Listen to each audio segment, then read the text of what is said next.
Hey everyone, welcome back to FPL Fran. Today's video is going to be my matchday 2 team selection for the European Championships, and we have 1 day left of play remaining, whilst we also have a matchday 2 deadline that basically comes immediately the day after. So on Wednesday in the afternoon time, we have the second deadline. I won't be able to live stream then because I'll unfortunately be at work, but I'll be sharing my moves as well. But all my plans will be put within this video. The whole point is to illustrate how I'm supposed to sort of continue with the sort of matchday 2 transfers and of course matchday 3 limitless and wildcard 5.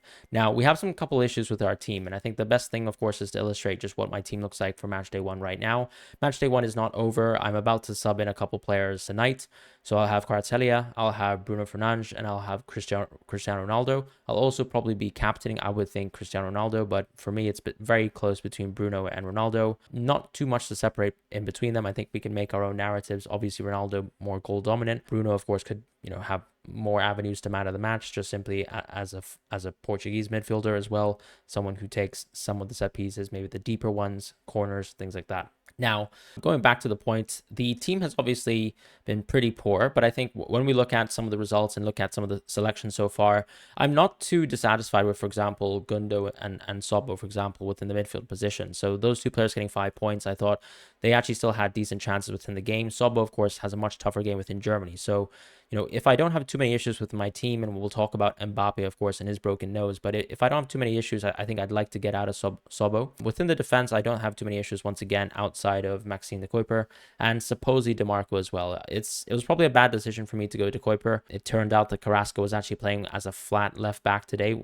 under Tedesco, which was a huge shock to me based on what we saw within the friendlies. I didn't catch wind of that at all, and ultimately I have to hold my hands up. That was probably a misstep in my part. Wout Faes, the sort of 4 million defender for the Belgians, did incredible with it when it came to the ball recoveries, and that sort of salvaged a lot of points. Lunin as well had a really bad performance. So when it comes to the problem spots in my team for matchday 2, it's clearly DeMarco, who has to face Spain, de Kuiper, who might not even be nailed, Lunin as well, who his position is a little bit shaky, I guess, because Trubin can always step in as a goalkeeper, given that Lunin made a huge big mistake, and then Mbappe has a broken nose. So arguably 4 problem points, and then Szoboszlai, of course, when it comes down to it, the fixture isn't perfect. So I am obviously thinking about whether I should use a chip. Personally, I still think that I can get away without using one. It probably will actually depend on finally what I plan to do with Mbappe. Another thing to mention too, I think, is even within the tough games that we've seen in this tournament so far, a lot of the underdog teams have done really well. So some of the picks that we've picked out as good players, regardless of fixture, I think players like Sobo, DeMarco, as long as they're nailed, I probably will resist the temptation to use a wild card in matchday 2 or even limitless on matchday 2. So that's sort of the context right now. And of course, congratulations everyone so far for if you go on things like Musiala, Words captaincies, things like that, or even more points, for example, from defenders like, as I said, Wout Faes, French defense, England defense, and so on. So from this context, of course, we're looking at matchday 2 with two free transfers. I think my 2 free transfers planned, if Mbappe is out, is to go out of Mbappe into Kane and then to spend 4.5 million replacing de Kuiper. Now, with de Kuiper, I think we have a couple options to go about it. We have, in my opinion, Pavlovic from Serbia at at the sort of 4.5 million price bracket, but I can actually extend that because I actually saved 0.5 million in the bank the last time round. So at 5 million, I think there are some Croatian defenders who could be interesting that aren't Guardiola. So if, for example, we get the lineup, and we will get the lineup for Croatia versus Albania, and we find out, for example, that let's say Sosa is playing left back, I could go there. I could also go Stanisic as well, who's most likely going to play right back for Croatia. Those are some key options that I think could be quite interesting. At the same time, I also don't really mind the idea of simply going for example, a Swiss defender like maybe a Kanji, someone who's very good at ball recoveries and still has decent clean sheet odds as well. So that's an option. And ultimately, I think, as I said, it comes down to first and foremost Mbappe, because if Mbappe is fine, and Deschamps unfortunately has confirmed that Mbappe has a broken nose, we probably also need to see whether, first of all, Mbappe is fine. I mean, some players can maybe play a few days after a broken nose. It's very likely that we'll see Mbappe return with a mask within this tournament. But of course, if he has a broken nose and he doesn't feel like he's ready to play, doesn't feel like he's fit enough to play, I have to replace him. And as I said, Kane is the most likely sort of option to sort of have within my team as a like-for-like replacement. At the same time, I can also see some people making arguments for maybe just going for someone like Griezmann, right? Because if you think Mbappe's out of the team for France, yes, of course, the fixture is much tougher versus the Netherlands. But then if Griezmann's on penalties and Giroud, for example, is not on the pitch and we're not expecting him to start, for example, Griezmann obviously becomes a little bit better of a pick as well. So I do kind of like Griezmann for that basis. He obviously takes a lot of set pieces for France as well already. So him being with the additional benefit of having penalties, I think would completely change how we see Griezmann as a pick, even though they have a tough opponent. At the same time, we also have to consider the element of captaincy as well. So Mbappe, for example, plays on a specific day. Mbappe is a player, of course, who ultimately will be playing provisionally, of course, on the 21st of June. Now, on the 21st of June, if I take Mbappe out of my team, I don't really have many captaincy options except for Lunin. And we've already talked about how with Lunin, he might lose his spot in the team. I do like the fact that I have Pickford as a backup for Lunin no matter what. But obviously at this point, of course, based on the fixtures, it'll be Pickford playing first and then Lunin afterwards. So it doesn't seem like I might be able to call on Lunin. Of course, if there's a little bit of a trap here with Trubin coming back in the team, but at least Pickford is a great sort of first stand. And then with Mbappe, once again, the idea of going for Griezmann might make sense just so that I can actually have a captaincy option from France within the forward position. So that's something I'm actually considering right now, given that sort of Mbappe injury issue.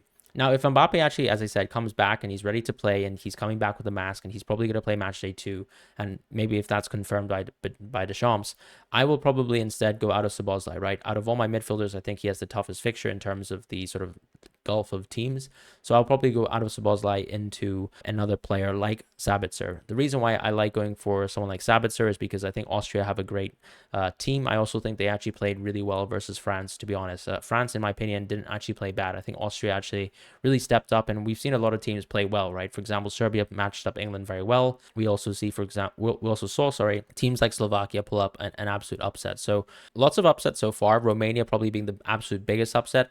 Romania do actually have a tougher fixture, of course, on paper on match day 2, although Belgium, of course, are coming into this fixture with 0 points. I still probably would pass up on a Romanian defender, or a midfielder rather. I do like Baumgartner and Sabitzer the most in the Australian midfield position. I do like Sabitzer the most because I think, first of all, he's on penalties, and second of all, he was on quite a few set pieces until Wimmer came onto the field, which I do like about Sabitzer, and he was obviously involved in a lot of actions in and around the box. For example, the chance that Baumgartner had one-on-one with Magnan was actually completely created by Sabitzer, who laid the ball off for him. At the same time, when it comes to, let's say, other 6.5 million midfielders, obviously Sudakov had an overall bad performance in the context of Ukraine playing really poorly, but he was still playing in that sort of advanced position that we like, that 10 spot, played really good minutes, and obviously was on set pieces as well. So I do like Sudakov quite a fair bit. I still think he's an interesting option. Cheaper options, of course, are players like Abisher, and also we have some other options within the game, like, for example, at the 5 point sort of, or at the 6 million position, I still want to see whether, for example, Vitinha will actually play and things like that. So definitely that midfield position is a bit murky, but provisionally I would say I'm pretty interested in Sabitzer for match day 2, just given that they are facing up versus Poland. Now, I don't think Poland is a bad team, but the idea here, I think, is that Poland have actually looked like a very attacking team. So compared to a lot of the underdog teams, quote unquote, I do think that Poland actually seem to be incorporating a lot of attacking football. So as opposed to a team that really is sort of parking the bus, I think that Poland actually give away a lot of chances as well as sort of create a lot of chances themselves. So I do like Sabitzer for that reason. And then obviously in the defensive position, I think because I have issues now with De Kuyper and DeMarco obviously facing Spain, De Kuyper, in my opinion, is the player that probably has to go as well. So for me, I like the idea of actually going for Sabitzer, because if I downgrade from Sobo to a 6.5 million midfielder, I have the additional 0.5 million already saved in the bank, and I can go from De Kuyper to Guardiola to target Croatia versus Albania. So that's something that I really like. Of course, if I plan to, let's say, take Mbappe out of my team, I'm a little bit more limited, as I said, with the defenders. So that's why, of course, in the previous iteration, I was suggesting some 5 million defenders. But of course, if I can get access to a 5.5 million defender, I really do like the idea of Guardiola. At the same time, I think when it comes to 4.5 million defenders, I think Guehi as well is another fantastic pick to go for when it comes to the team selection. So for now, I'm going to assume that Mbappe is fine and that he's ready to play for match day 2. Now, a lot of people will probably disagree. We'll see, of course, as I said, what happens. As I said, I already have a plan as a backup option for Kane, but my provisional team selection for now, based on sort of any sort of Mbappe news that we can get as close to the deadline as possible, would be Mbappe staying within the team, Lukaku as well, Sobo coming out for Sabitzer, and then De Kuyper coming out for Guardiola.